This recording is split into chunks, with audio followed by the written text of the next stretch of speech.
Good afternoon, everyone, and welcome to the latest Rural Roundtable for the Rural Violent Crime Reduction Initiative Program. Actually, our last, believe it or not, roundtable of 2024. My name is John Conley, Senior Program Officer with the Safety and Justice Team for LISC, Local Initiative Support Corporation, one of the two TTA providers for the RVCRI program. Joining me today from the National Policing Institute, our fellow TTA providers are Samantha Reinierson, Senior Program Manager, and Reggie Thompson, Project Associate. Thanks for joining. Juliana Palmer, our Policy Advisor with the Bureau of Justice Assistance, sends her regrets she won't be able to join us here today, but looks forward to hearing how this conversation goes, which I'm really excited about because the topic today is going to be sustainability and how we can continue to support and look for opportunities for your project to continue even after the end of your grant term. So with that, excited to get started. We've got some great site presentations for you, but before I get to the agenda, just a few housekeeping items for us to go over. Want to again acknowledge the Bureau of Justice Assistance as a program funder for RVCRI. This project is supported by the grant number you see on your screen, awarded by the Office of the Bureau of Justice Assistance, Office of Justice Programs, the U.S. Department of Justice. And want to make sure that the opinions, findings, and conclusions or recommendations expressed in this program are those of the authors and do not necessarily reflect those of the Department of Justice. So just a few event logistics. You'll see that this event is being recorded. We will provide a copy of this recording along with a copy of the deck as soon as we can after the conclusion of today's event. We'll have a very simple survey for you to fill out, and we'll put that in the chat before the end of the program so that you can open a window and fill that out. Shouldn't take more than 2 to 3 minutes. And we really do value your feedback to help inform future offerings.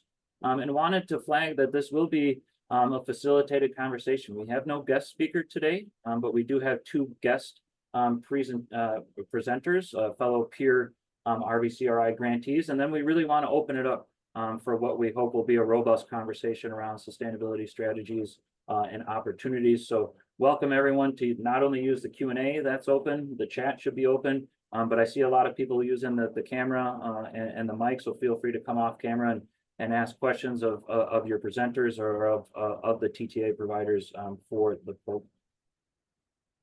So here's the agenda.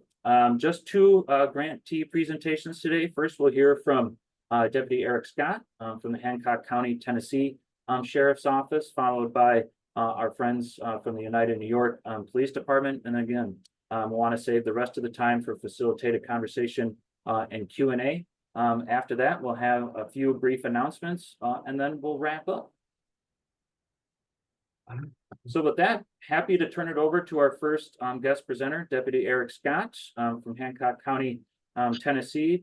Deputy Scott, you'll see the bullet points that we hope you're able to follow along in your presentation, with obviously the bolded opportunity to really spend a good chunk of your time to talk about sustainability planning and opportunities. And with that said, thank you for joining, and the floor is yours, sir. Absolutely. Good afternoon, everyone. I'm Deputy Eric Scott, Hancock County Sheriff's Office.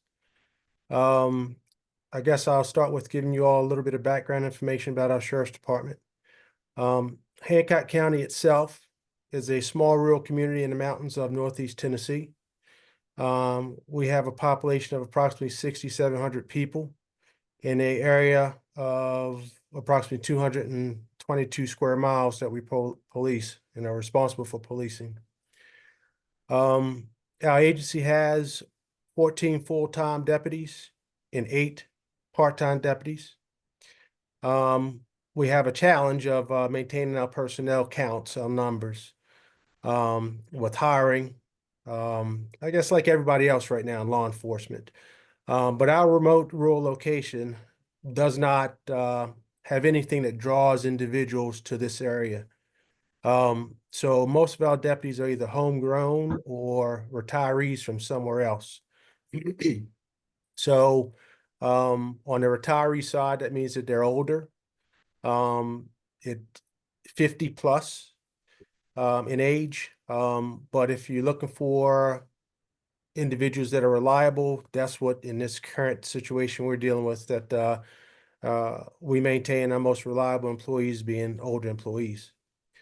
Our problem that led us to seeking grant assistance was the increase in drug-related violent crime. The increased drug activity was also contributing to spikes in drug-related overdoses in the community. So our purpose for applying for the grant was to get to improve our technology resources in an effort to reduce drug-related violent crime in our community. The grant allowed us to acquire technology equipment. We obtained a server for data storage and operation of the software for our record management system. We obtained a record management system on ISOM's platform software. This allowed data sharing on our patrol side for reports, identifying violent crime hotspots for enforcement efforts, and offered a jail management system component that allowed easier intake processing at the jail, and inmate tracking and ability for our patrol officers, investigators to do photo lineups. We also acquired laptops for in-car report writing to allow deputies to stay in the field and write reports. This allowed omnipresence in the community. While this may be something that most agencies have had since the 1990s, it was new to us. Previously, the deputies responded to the sheriff's office to complete their reports, which allowed the criminal elements in our community to be able to predict where they're at, when they were there, when they were leaving. But in addition to the benefits of being able to do reports, it allowed the officers to stay in the field, which reduced our call response times. We acquired cell phones with hotspots. This allowed for backup communications in emergencies because here in the mountainous areas of East Tennessee, we have difficulty sometimes with our radio communications. So these cell phones allowed the dispatchers and officers to communicate between each other. They also provided for in-car reports to be forwarded to our server, which allowed our supervisors to review the reports and allowed deputies to obtain information from the record management system. Here in Hancock County, we didn't have radar units. Most of the enforcement efforts that were taking place as far as traffic stops were based upon on-site violations. So we acquired radar units through the grant, which allowed for more traffic enforcement stops. Those stops led to more drug-related investigative opportunities. That resulted in more arrests for warrants, violation of probation, illegal drug activity. It also resulted in more weapons recoveries. We acquired AEDs to put in all of our patrol cars. And this provided an opportunity to have life-saving resources when responding to drug overdoses or violent crime-related injuries in the community. So through our grant resources that we obtained, we were able to increase our number of traffic stops, arrests, weapons recovered, and drugs recovered. Coincidental to the violent crime grant, we had a separate grant that just simply came along and worked out perfect for us because it provided us overtime. Again, I'm going back to the aspect of we did not have the ability to hire more officers. And so our baseline was 22. And it remains to this day 22. So from 2021 started this grant to this day, our baseline of hiring and replacement is still 22 individuals. So what this overtime grant allowed us to do was to have more officers working. And by having more officers working, we got more officer safety benefits from that. It increased our number of officers, which allowed for more traffic stops and more traffic stop investigations. Having more officers at differentiating times allowed us to become more unpredictable. And as a result of that, this allowed us to disrupt the drug activity in our community. They used to be able to pinpoint times that we were going to be at shift changes and things like that, but we basically appeared to be everywhere all the time, all at once. And even when we had breaks in our overtime opportunities, it was disrupted enough that they couldn't figure it out. So I tried to space that overtime out so it appeared to be what it was, which was unpredictable, and it became very effective for us. So we disrupted the drug distribution patterns in the community, and that also led to reducing the drug activity, more arrest, and so it was beneficial to us as a whole. What we've also done because of the overdoses that we were having in our community is we've expanded our efforts to reduce the drug overdoses. And we've conducted community outreach by partnering with a regional drug coalition. This allowed us to obtain access to Narcan to treat drug overdoses, and to participate in a Narcan leave behind program. That part may be a little controversial, but it works for us. If you look at our overdose responses, we were dealing with a spike of several responses a week. Now we're to the point of during the course of a month, you may have between 1 to 3. And for us, that's a big deal. We've included the community outreach by expanding to working with our faith-based organizations. Initially, we were going to do the Leave Behind program at wherever the sites where we were responding to, open it up that individuals could come to the sheriff's department.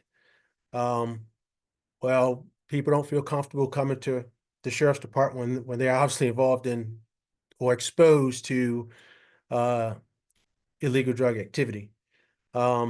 It also made it uncomfortable for even family members who were just concerned about their loved ones to come there. So we expanded out to our faith-based organizations, and that's been a help as well. So again, ongoing, it's been beneficial to us. It's reduced our overall overdoses in the community, in our responses in law enforcement to overdoses.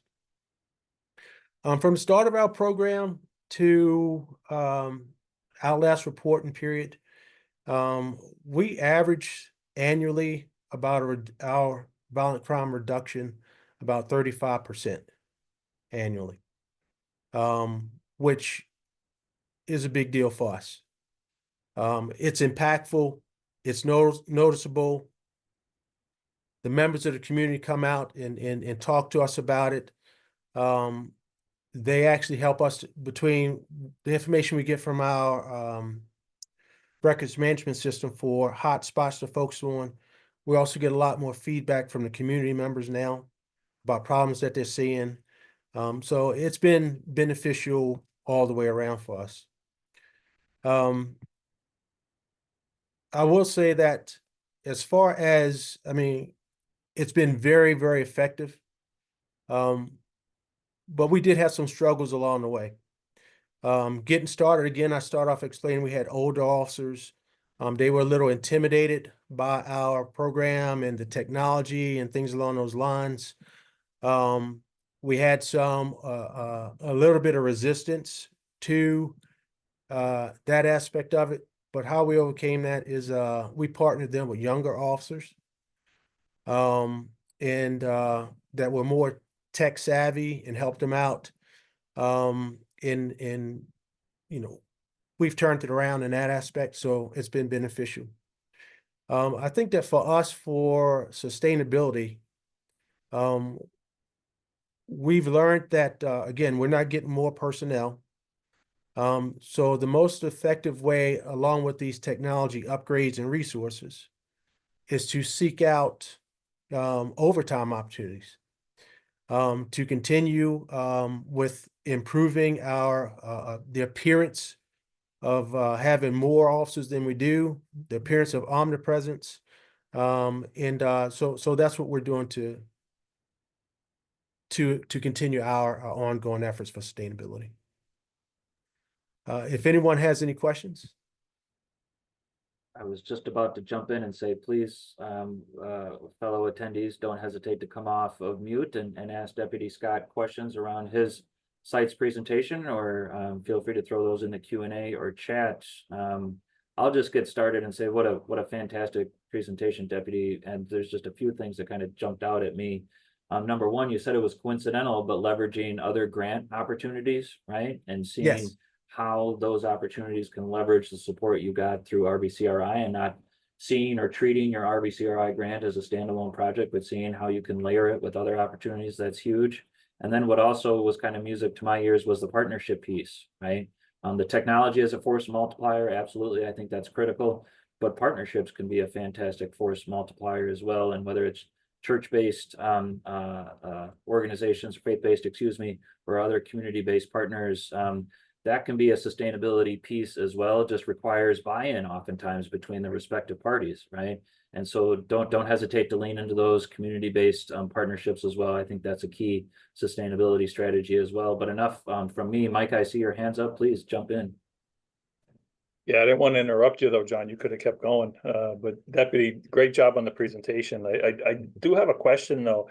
I mean, now that you have a report management system and you're collecting all this data, I guess my question is, how often do you look at that data and how do you share it both internally with your team, but also externally with the community? I'm sure you have to share it with John all the time too, but that doesn't really get you anything. How do you share it internally and externally? Well, I think that for us, the benefits that we gained, and this was a benefit that, so as the grants manager in oversight, all I was thinking about was harassing everybody to get the stats and the details and things along those lines. I think 2 years ago we had one of these meetings, and it could have been Mr. Lowell there, who said it's it's only as good as the information that you put into the system, right? And that has proven to be accurate. So the byproduct of it was from having to do our metrics reporting and working with Mr. Ronerson and Mr. Thomas with our metrics reporting, that allowed us to keep up and watch our stats, what we're doing, and then go back and say it to my sheriff, say the words out loud. Hey, look at this. Look how this is making a difference, right? The other benefit of it is that I have to do monthly meetings at our county commission. So at our county commission, which is a public opportunity with newspapers and everything else, that's another opportunity we get to talk about it out loud. And then, of course, when I'm seeking grant opportunities, these statistics become very substantial for being able to say about what our hardships are, right? What our hardships are, and then in addition to that, what we're doing to improve our situation. So those are all the benefits in public information sharing, and then in-house information sharing that we benefit from. The actual record management system itself, the hotspots, the supervisors actually there's two things. We're a small agency, so for the most part, we know what our hotspots are.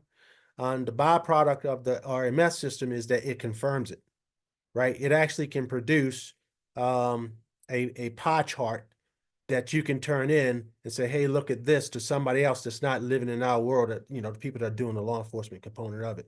So I think that the record management side of it, as far as the operational, literally reports and things like that, was a big help to us.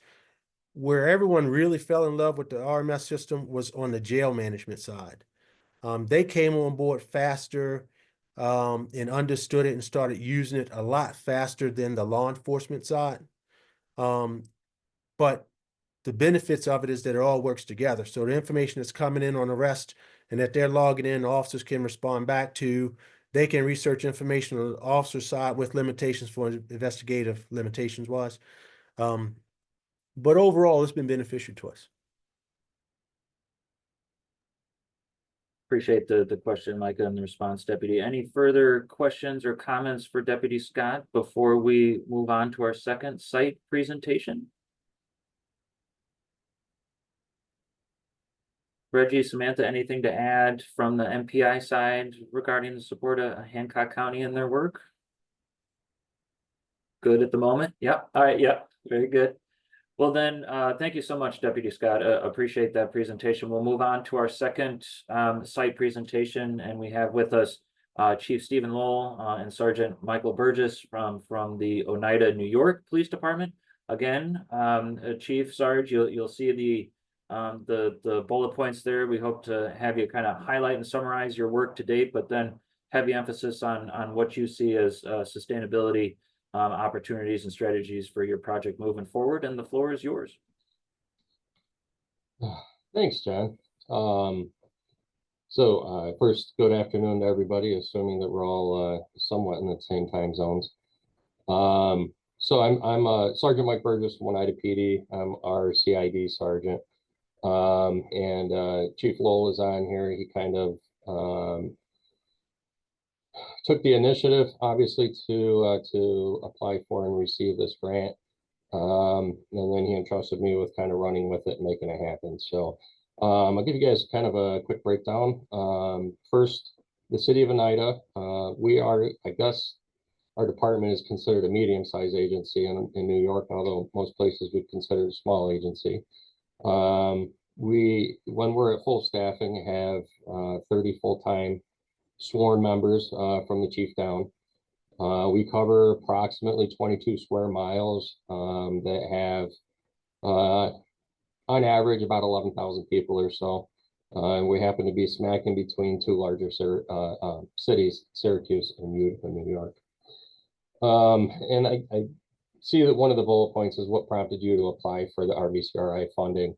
And I think I can answer this one for the chief. Is the city of Oneida has had areas that just perpetually for years, for decades, have just been problem areas, and we needed to do something, and the chief recognized that and saw the RVCRI as an opportunity for us to get into these areas and have some funding to help back the things that we needed to do to address the violent crimes and the index crimes and underlying issues in those areas. So that was really, I believe, a really quick summary of what prompted the application for the RVCRI funding. A summary of what we did with our program. So we knew that we wanted to have a data-driven approach. We wanted to be able to show where and when violent crimes were occurring. So what we did is we worked with our clerical staff, collected 6 years worth of incident reports involving index crimes. And when we had all that information, we broke a lot of it down into spreadsheets, and we contacted the Crime Analysis Center out of Syracuse and asked for their assistance with dissecting all of that information and analyzing it. So what they were able to do was analyze all of that information and gave us some hotspot mapping to show us where these index crimes were occurring during that 6-year time frame that they analyzed. And we kind of use that as our base. The initial information was that there was 5 separate hotspots. We were able to narrow that down to 3 primary hotspots.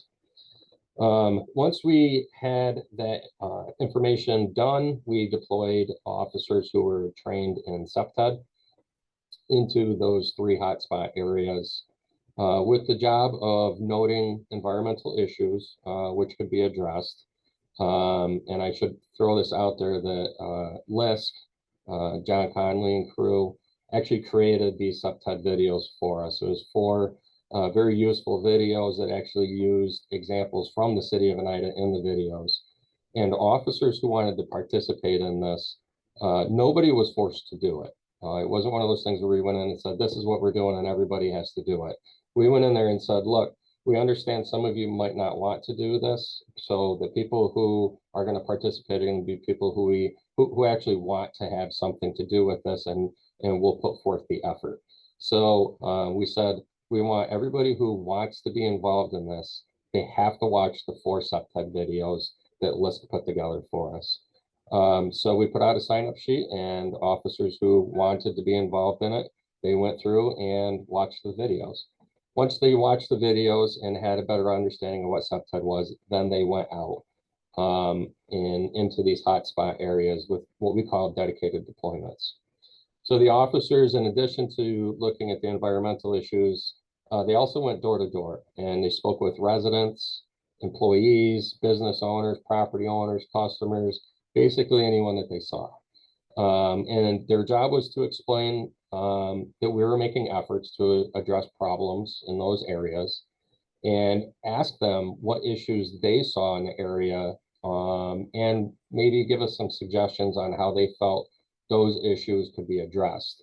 And it didn't matter if it was something that the police department could address or if it was something that the police department could reach out to, say, the codes department, the fire department, the fire marshal, the DPW, whoever it was. If we could do something to help get the appropriate resources to those areas to address those problems, that's what we wanted to do. And we wanted them to know that that they had a voice in that.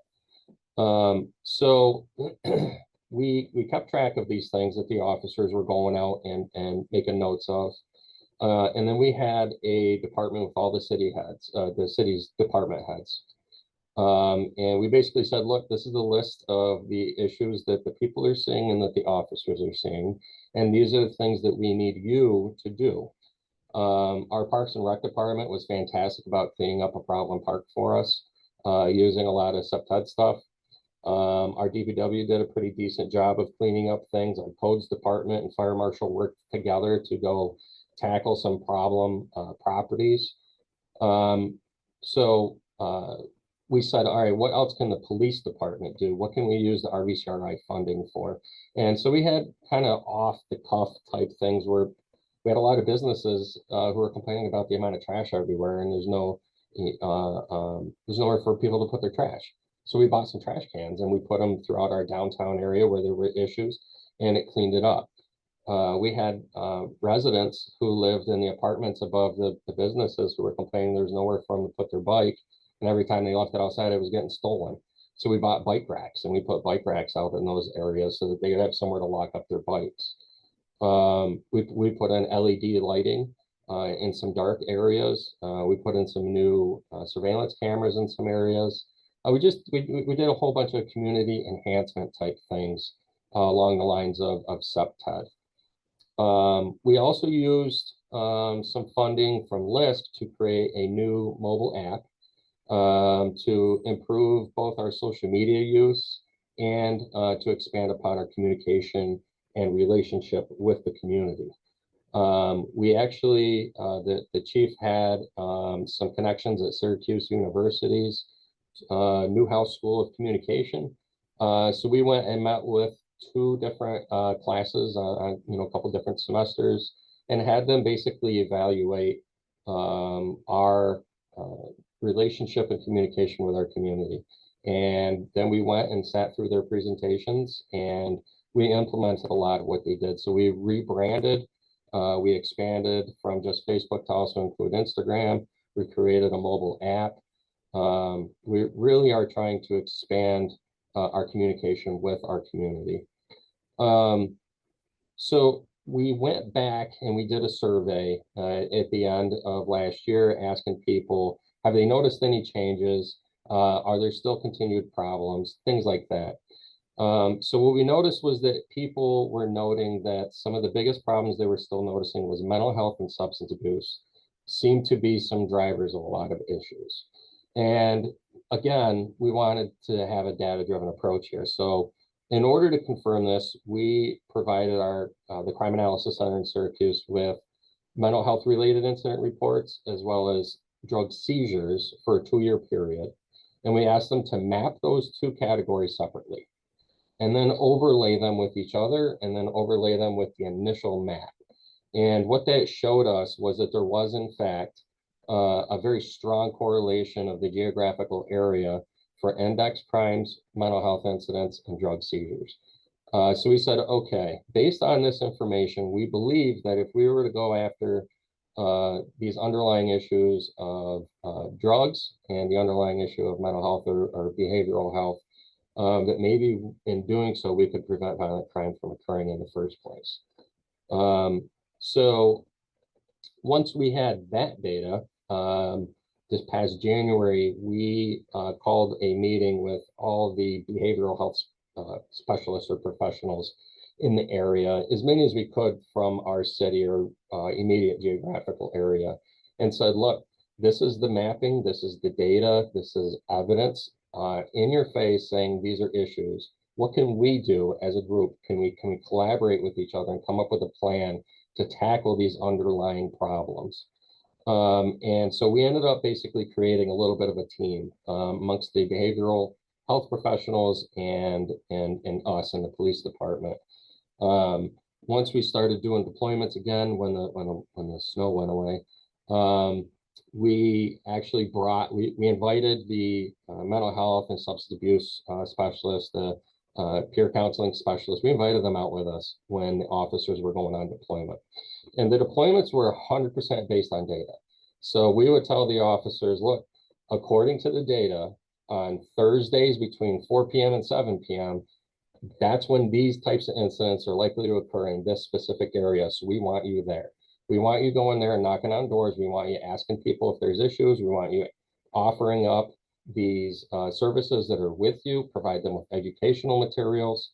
We actually created a double-sided pamphlet for in and outpatient services as well as crisis services as part of our little team with our behavioral health specialists.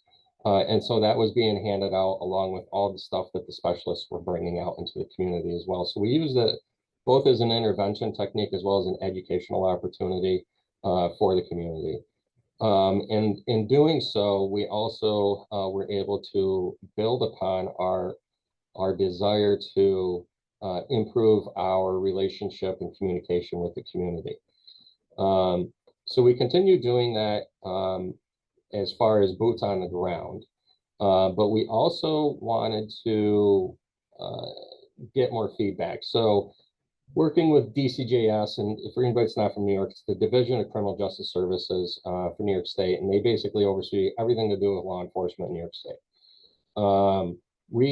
They have a knowledge bank, so we reached out to them and said, hey, what kind of information can we get?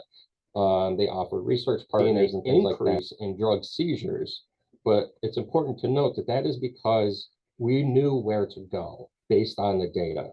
So we had more investigations and a lot more attention into the hot spots where the drugs were an issue, and we just started seizing drugs like crazy, and that included some guns and a lot more drug-related arrests. Since it's kind of the purpose of everything, we saw a drop in some index crimes, violent crimes. So in a really quick nutshell, that kind of tells you what our project has been, our initiative to date. We have had some challenges, of course, everybody does. One of the big challenges has been a buy-in from officers, more of the seasoned officers, as Deputy Scott had said. Change isn't always easily accepted, especially by guys who have been around for a while, including myself. But I will say that by not forcing this down anybody's throat and by letting guys jump in and become involved if they wanted to, we were able to make sure that we did have guys who were interested in making sure that this project worked, as opposed to just putting guys out there to have bodies. We've also had issues, like everybody else, with manpower, both with officers and clerical staff. So that's still an issue, and I'm sure everybody out there is dealing with it, but it is what it is, and we're working through it. As far as the data and the data-driven aspect of it, dirty data is always an issue, and you have to make sure that you are collecting and providing the absolute most accurate and detailed information as possible when you're going through and having this stuff analyzed. Dirty data can just muddy the waters, so you want to be as clean as you can with it. We also had a change in our RMS. We went from an old system, which the Crime Analysis Center didn't have access to a new system, which did give the Crime Analysis Center access. However, it took us and them a considerable amount of time to get used to it and learn the system. So a little bit of a roadblock there, but nothing that inhibited us from being able to go further. And then, of course, unfortunately, in law enforcement, there's always political problems. that can jump up and cause roadblocks to get things done in a timely manner.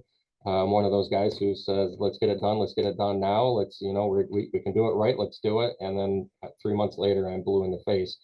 But, we're getting things done. And then, of course, we had an issue, which John is familiar with at the very beginning, with getting a GAM approved in a timely manner to get some funds released. But once that happened 6 months later, we were able to get the things that we needed to get.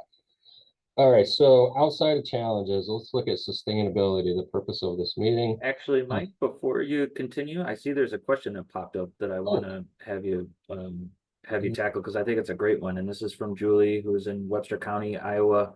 Was the public perception of the crime issues the main issues you found when mapping? If not, how did you address public concerns? So basically saying, did the input and feedback you got from the community match what you were seeing from the crime data? And I think this is a great point, because oftentimes there's going to be gaps there, right?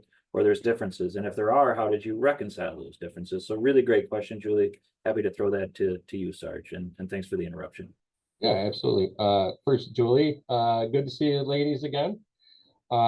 Great question. So yes, there wasn't certainly a difference between the public perception in some areas, as well as even officers' perception and the actual data, which is why it's so important to make sure that you are getting actual data.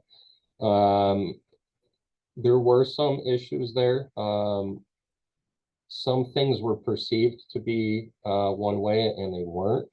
That was an advantage to having guys out on the ground to be able to talk with these people one-on-one and explain things. So if they had a concern about something, we could actually talk with them about it to determine whether or not it was truly an issue, if it was something that was just being perceived that way.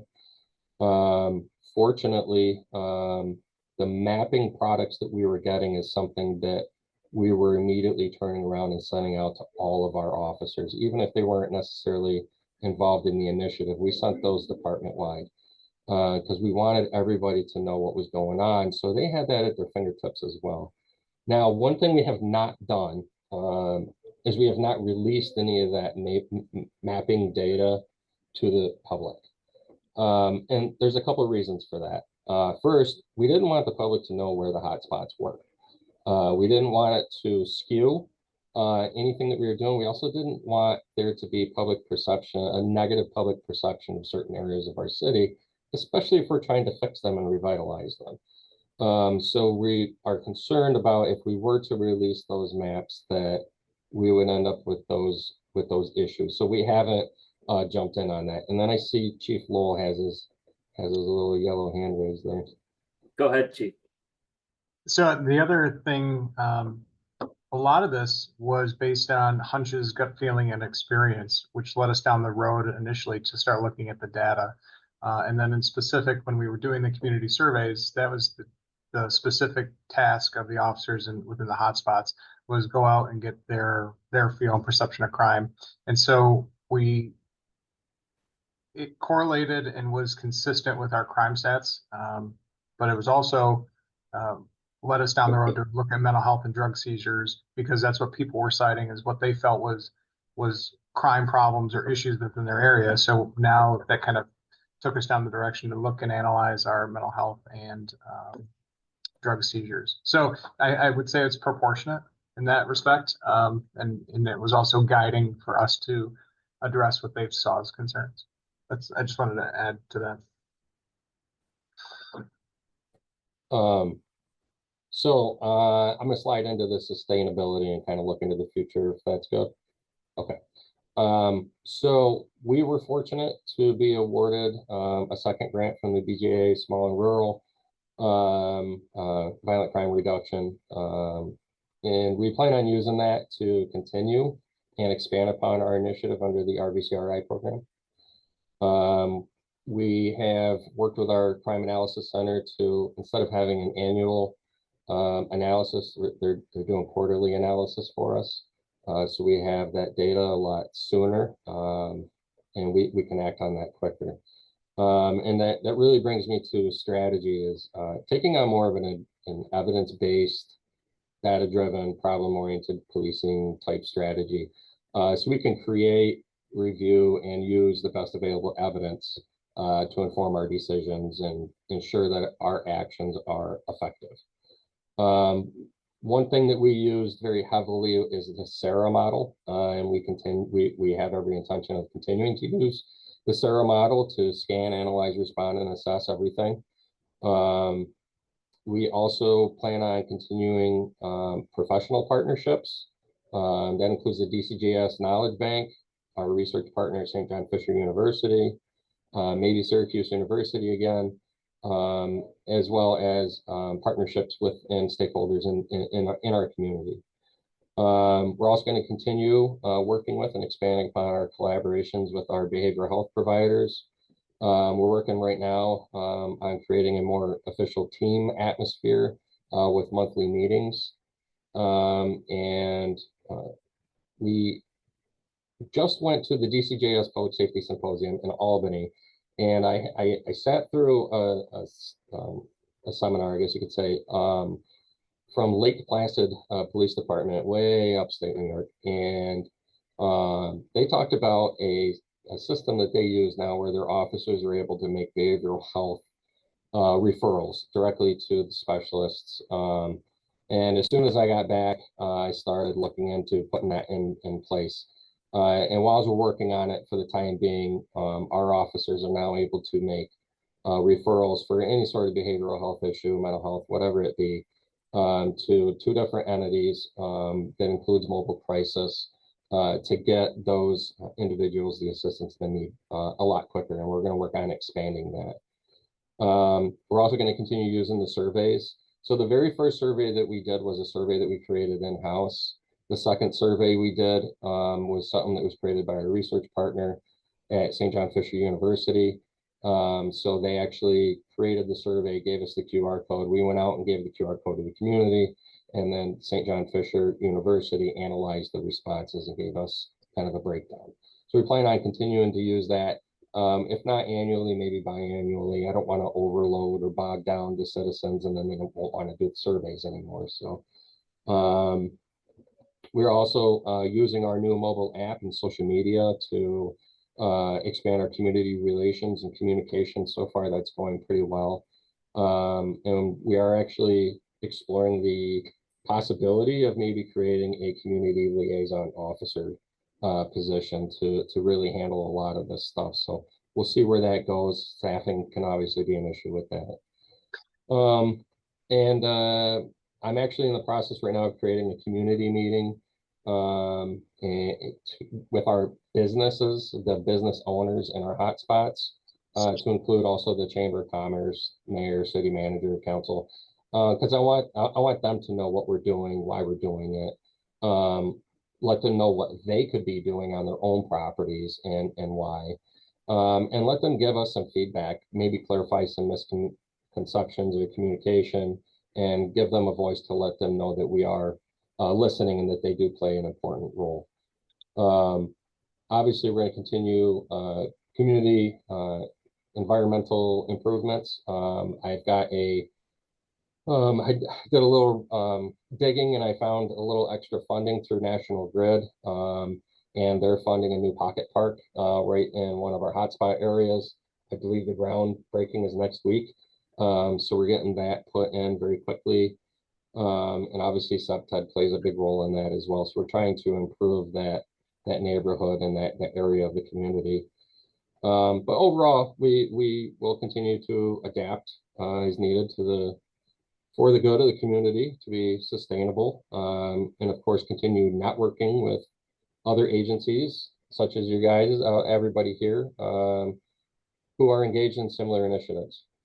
With that said, I don't know if the chief has anything to say. He's got his little yellow hand up there again. Go ahead again, Chief. So I just wanted to talk real quick about the app because we had a question come through in the chat. It said, tell me more about the app. Is it useful? How do you use it? Is it expensive or challenging to stand up and or maintain? So what kind of drove our decision on the app was what came out of the Syracuse University research study, and that we identified a gap. So we primarily, and we're heavily reliant, and still are, on Facebook not so much our website. In fact, when they researched our media platforms, they said, we thought we were doing really good with Facebook, but they came out and said, your Facebook sucks. So, which was eye-opening for us. And then we identified a gap between 15 and 25-year-olds, and how do we reach them and how do we have touches with them in the electronic way? So it's multifaceted approach. Yes, it's about connecting with the community, but it also can be viewed as a recruitment strategy, public information in a very quick fashion in the event of an emergency. And it's easy to use through a control panel. And this particular company, what sold us on it was because of our staffing levels, it is fairly easy to use. It's user-friendly, it's intuitive within the dashboard. So when we post within the app, it actually pushes to our website. So the same post, it appears a little bit different, but it's consistent messaging in a very standardized way. It's the same content. And so we don't have to go and touch Facebook. We don't have to go touch the app and then go touch the website. It's consistent messaging across the platforms. We applied for fiscal year 23 through small and rural. Through BJA, we were awarded, and as part of that original proposal, we had proposed the technology component being the app, which actually we were able to fund out of some discretionary funding. So I think in total we spent about $15,000 on the app itself. It might have been a little less, and then to support some renewal contracts, I had the city go out and agree to pay for a few years of sustainable subscription fees for it. So to say, well, we have grant funding for the bulk of it. Would you be able to contribute a few $1,000s to it to sustain it, and which they agreed to do. So that was helpful there. We found it good so far. The citizen contact form, the submit a tip, it provides analytics, so you can see what people are clicking on the most, what widget, and obviously, well, the thing that people most click on is the warrant list, and we keep that regularly updated on who has existing warrants. So that's a little background on the app. That helpful, Micah? Yeah, please jump in. Oh, I'm sorry. That was good, Micah? Awesome. So I'm pretty much done with my spiel, but I do have it here on my notes to say this, and I truly mean it. A very special thank you to John and the team at LISC and Samantha and the team at P&I for all the help, guidance, and everything you guys have done for us through this grant. It's been absolutely invaluable, and we truly appreciate that. My pleasure, Sarge. It's been great supporting your work along with the work of the other teams on the call today on the screen. Any final questions for Sergeant Burgess before we begin to wrap up here? Don't see any questions. Again, I would just highlight a few things that I heard and that I've experienced over supporting your work over the last couple of years. The partnerships, not only with other city departments, but with community-based partnerships, I think are huge. Something I always recommend for sites is the local university or even the local community college partnership around the opportunity for things like survey instruments or for things such as program evaluation and impact. It's huge, and they often have resources through graduate students or classes like you took advantage of, Sarge, to be able to really help inform and improve the work. I think the example of using your RVCRI initial investment to then kind of move on to a small and rural solicitation. Samantha and I have now seen multiple RVCRI peer sites do this. Of course, we can't speak for BJA in the sense of there very likely will be another solicitation next year, and we can't speak for BJA on what will strike them as a competitive application. All I will say is there have been now a number of sites that have utilized small and rural as a way to say, here are the pieces of our initial RVCRI project that we want to sustain or build upon. And that seems to have resonated thus far with BJA for additional funding, but also other funding opportunities that we're going to get to when we get to the end of the presentation. And of course, consider consider those, and the partnership piece, I just can't say enough of, particularly around CPTED. We know place has a huge impact on crime. That crime co-locates with other problems, so the partnership with mental health, I think, is huge. And I know Sarge and the chief are looking at opportunities such as Connect and Protect, or the law enforcement mental health collaboration, which could be of value to other sites to consider as well. So we shall move on as we've got just a couple of minutes left. A reminder of the event survey. I'm going to put that in the chat now. I know we ask you all to complete a number of surveys, but believe me when I tell you, it really does help improve future offerings. After folks have an opportunity to click on the link, want to make sure if there are any closing comments or thoughts that we provide the opportunity for sites to speak up.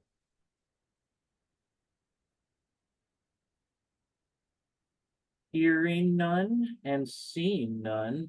Thank you very much for that, Sarge. You've been a great partner to provide peer learning and support. So thank you for that.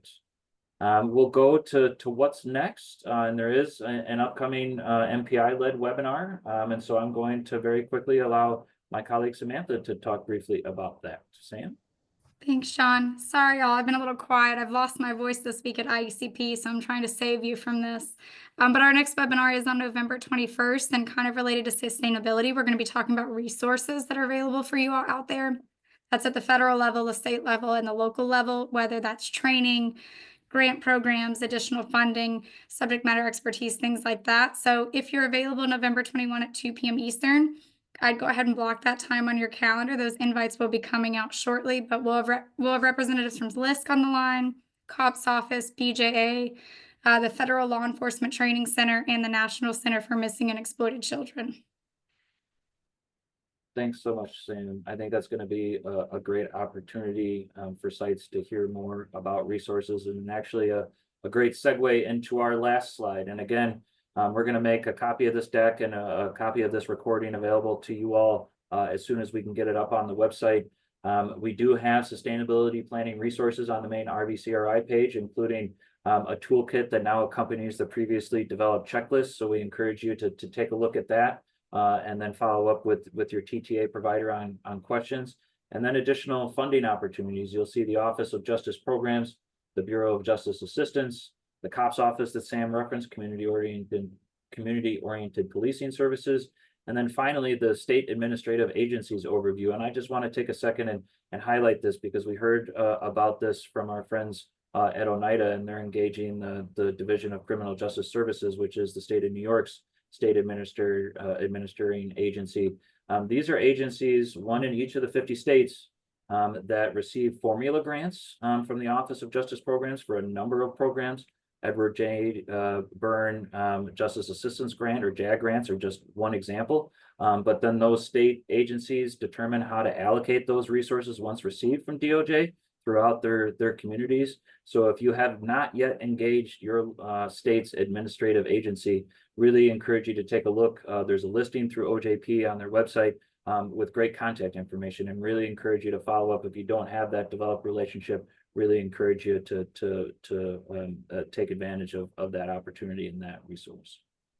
We've got just a few minutes left, so I'm happy to give 2 minutes back of your afternoon to you all, unless I see any final questions or comments to close us out.